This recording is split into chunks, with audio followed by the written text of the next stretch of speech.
weather across the state has been dynamic this year. We've had everything from tornadoes to flooding, and that has done a number on our vegetable gardens. And today I want to touch on a couple different issues that we're seeing on our tomatoes.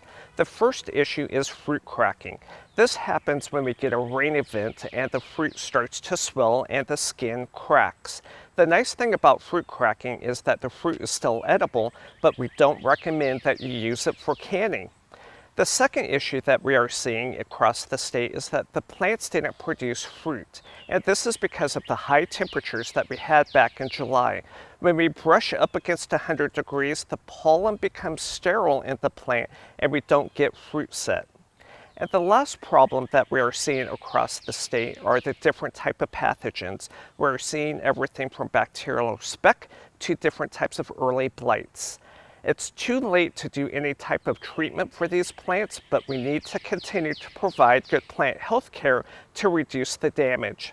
As we start to wrap up summer, one of the things that we can do is write down the tomatoes that we've used, the good and the bad, and then this is going to give us a list to choose from for next year when we're out in the garden center planting for 2025.